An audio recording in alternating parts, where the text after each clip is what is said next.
السلام علیکم ورحمۃ اللہ وبرکاتہ۔ میرے پیارے عزیزوں، زندگی کے سفر میں انسان ایسے کئی مرحلوں سے گزرتا ہے جہاں پوری محنت، پوری کوشش اور سچی نیت کے باوجود بھی کام رکتا چلا جاتا ہے۔ بار بار کی یہ رکاوٹیں کبھی دل کو بے چین کرتی ہے، کبھی انسان تھک جاتا ہے، کبھی سمجھ میں نہیں آتا کہ آخر مسئلہ کیا ہے۔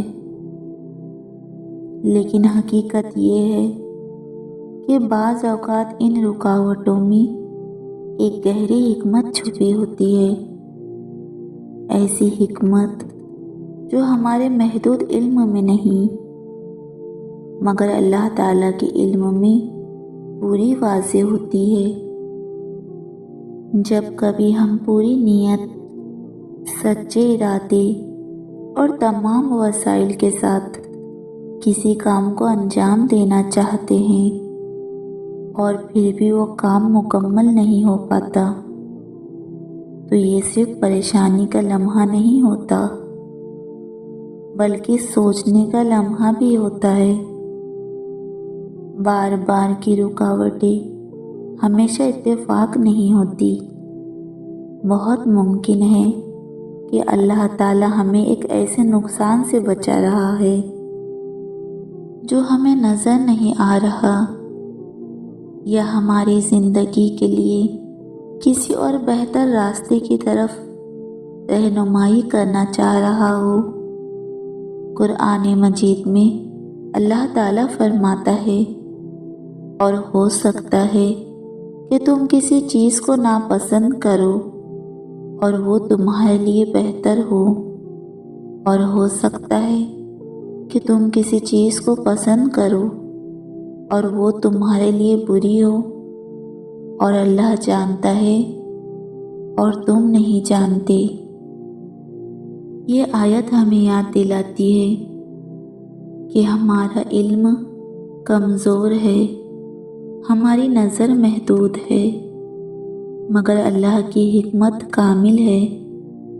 اس کا فیصلہ ہمیشہ انسان کی بھلائی پر قائم ہوتا ہے، چاہے انسان اس بھلائی کو اس وقت سمجھ نہ پائے۔ بار بار کی رکاوٹیں ہمیں یہ سکھاتی ہے کہ ہم اپنے ارادے کو اللہ کی مرضی کے مطابق تولیں اور دیکھیں کہ ہمارا راستہ درست ہے یا نہیں۔ ایسے وقت میں ہمارا رویہ کیا ہونا چاہیے؟ پہلا، صبر اور دعا۔ صبر کا مطلب صرف رک جانا نہیں، صبر کا مطلب ہے دل کو اللہ کے حوالے کرنا اور اسی سے رہنمائی مانگنا۔ اگر دعا میں تاخیر ہو رہی ہے تو یہ بھی اللہ کی رحمت ہو سکتی ہے، کیونکہ وہ ہمیں اس سے بہتر چیز دینا چاہتا ہے جو ہم مانگ رہے ہیں۔ دوسرا ہے خود احتسابی۔ اپنی نیتوں کا جائزہ لینا ضروری ہے کہ جس کام کے لیے ہم بھاگ رہے ہیں وہ واقعی ہمارے لیے خیر رکھتا ہے۔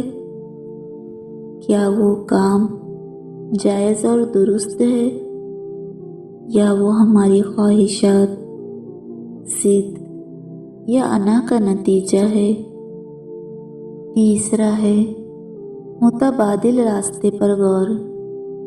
اگر ایک ہی دروازہ بار بار بند ہو رہا ہے تو شاید اللہ تعالی ہمیں کسی اور راستے کی طرف موڑ رہا ہے، ایک ایسے راستے کی طرف جہاں ہماری بھلائی، امن اور کامیابی چھپی ہو۔ چوتھا ہے نقصان سے حفاظت۔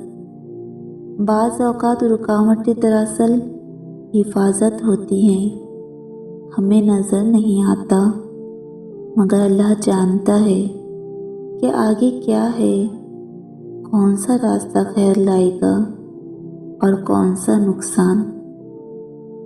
آپ جانتے ہیں اللہ تعالیٰ بندے سے بے حد محبت کرتا ہے، وہ ہمیں گرنے سے پہلے سنبھال لیتا ہے، ہمیں نقصان سے پہلے روک لیتا ہے اور اکثر بار بار کی رکاوٹوں کے ذریعے ہماری رہنمائی کر رہا ہوتا ہے۔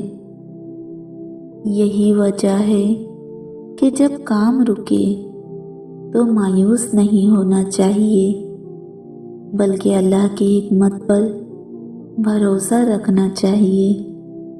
اس کے فیصلے میں سکون ہے، اس کی چاہت میں خیر ہے اور اس کی تاخیر میں بھی رحمت چھپی ہوتی ہے۔ اللہم صلی علی محمد بارک وسلم۔ اے میرے رب، جن جن لوگوں نے کمنٹس میں مجھ سے دعاؤں کی درخواست کی ہے اور جو بھی یہ دعا سن رہا ہے، ان کی ہر جائز خواہش پوری فرما دے، ان کی دعاؤں کو قبول فرما، ان کی ہر دلی مراد کو پورا کر دے۔ یا اللہ، تو دلوں کا حال جاننے والا ہے، تو ہی دکھوں کا مداوا کرنے والا ہے، اور تو ہی وہ ذات ہے جو ٹوٹے دلوں کو جوڑ دیتی ہے۔ یا رب، ہمارے دلوں میں اپنے لیے سچی محبت پیدا فرما اور ہمارے گھروں میں سکینت، رحمت اور برکتیں اتار دے۔ اے اللہ، ہمارے معاملات اپنے فضل سے آسان فرما، ہماری پریشانیوں کو راحت میں بدل دے اور ہماری مشکلوں کو آسانیوں میں تبدیل کر دے۔ یا اللہ، ہمیں رزق حلال میں برکت عطا فرما، ہماری زندگی میں خوشیاں بڑھا دے، ہمارے نصیبوں کو روشن کر دے اور ہمارے ہر قدم کو خیر کی طرف موڑ دے۔ یا رب، ہمیں ایسی راہیں دکھا جو تیری رضا تک لے جائیں اور ایسے لوگوں سے ملا جو ہمارے لیے خیر و بھلائی کا سبب بنے۔ یا رحمان، ہمارے دلوں کو پاک کر دے، ہمارے گناہوں کو معاف کر دے، ہماری لغزشوں کو چھپا دے اور ہمیں دنیا و آخرت میں سرخرو فرما دے۔ یا اللہ، ہمیں وہ سب عطا فرما جو ہمارے حق میں بہتر ہے، اور جس چیز میں شر ہو اسے ہم سے دور کر دے۔ یا رب، جب ہم کمزور پڑ جائیں تو ہمیں اپنی طاقت عطا فرما، جب ہم اکیلے رہ جائیں تو ہمیں اپنا ساتھ نصیب فرما، اور جب ہم گر جائیں تو ہمیں تھام لے۔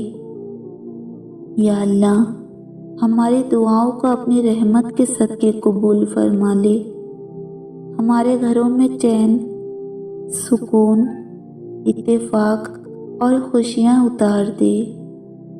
آمین یا رب العالمین۔ اللہم صلی علی محمد بارک وسلم۔